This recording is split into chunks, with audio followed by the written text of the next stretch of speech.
payday. All right, let's push it ahead to week 9 because you have now number 8 Ole Miss taking on number 13 Oklahoma. Ole Miss coming off that loss to his Georgia Bulldogs this weekend. And look, they looked really good. They scored on their first 5 possessions of the game. They just couldn't close out the football game. But what did you see in that game from the Rebs that could potentially carry over to this weekend against the Sooners?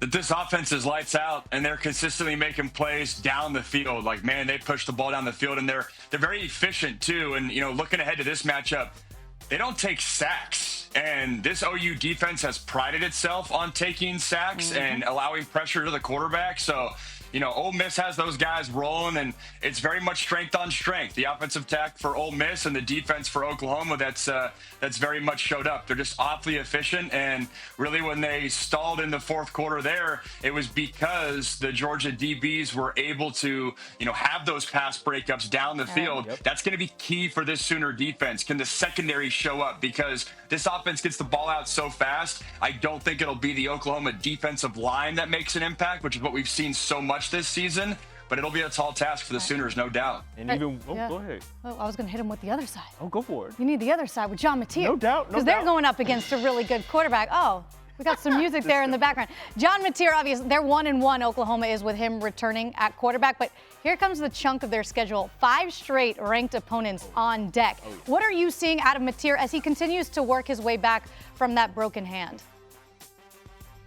He's missing a huge part of his game in his legs, and we're paying so much attention to his hand, but I would imagine the play calling is changing because they don't want that hand to get impacted in the run game, and that's what made him great early on in the season. It's been a non-factor these past 2 games. He's been getting carries, but you haven't seen the impact of that. And to me, if Oklahoma's going to contend and start making a run here, and like you said, Taylor, their next 5 games on paper are all against ranked teams, his legs have to be a factor. So good win last week. Again, I think the defense and the defensive line is playing well. They were able to contain Lenora Sellers, but it's the legs that's the big difference between pre-injury and post-injury for Mateer that they got to get back in the fold. No question about that. Elsewhere in the SEC, Texas A&M taking on LSU. Obviously going to be headlined by the 2 quarterbacks in Marcel Reed and Garrett Nussmeier, but that Texas A&M defense has shown an ability to get after folks and really lock folks up. Is there any way that LSU is going to figure this thing out offensively in this matchup, Max?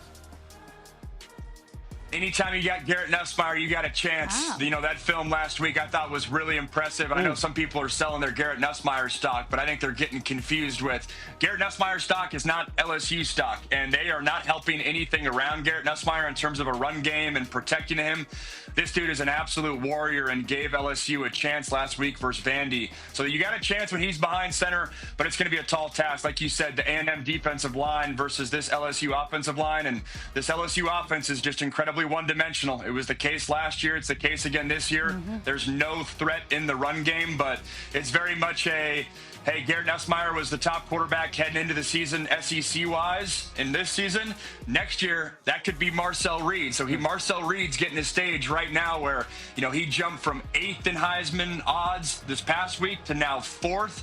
If he's able to go toe-to-toe with Garrett Nussmeier and maybe out-duel him, what an opportunity that would be for his Heisman case looking forward here a month from now. Cha-ching. You hear that? That means place your bets now. Let's stay in the SEC with another ranked showdown because you do have Missouri and you do have Vanderbilt. And yes, the Doors are top 10 in the country. You heard it here first. Max, when did you know Vanderbilt was legit? Were you early on, or did they have to play their way for your love?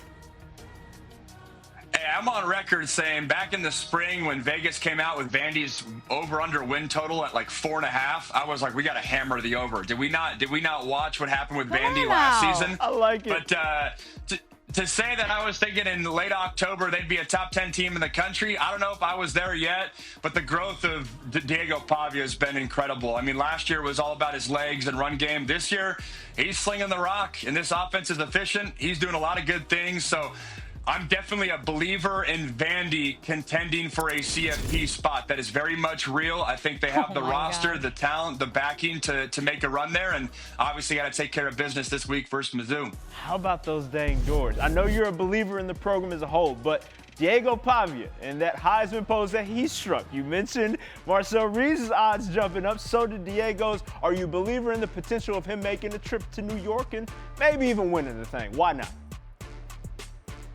I mean, I love the pose, I love the confidence, but I don't know if the stats are there. I think there's some other quarterbacks in his own conference that are better positioned. Ty Simpson is playing like the best quarterback in the country. I love his odds. Like I said, Marcel Reed, because of the team around him and the stage that A&M might have coming down the stretch, I think I like his odds a little bit better, but make no mistake about it, the impact that Diego Pavia has had, not only from just a quarterback perspective, but a leadership perspective, instilling belief in these guys, he deserves all the credit for having Vandy right where they are, middle of October, still in contention. Yep. I'm telling you, just wild. Who would have thought? Top 10 Vanderbilt confidence. Indiana, Georgia Tech. There's a world where we have IU, Georgia Tech, and Vandy in a college football playoff. I love college football. What a time to be alive. Times are changing. It evens the playing field, baby. You just got to roll with it. Matt Browne, appreciate you rolling with us here on the Kickoff presented by Rand Trust, brother. Have a great call this weekend. Thanks, guys.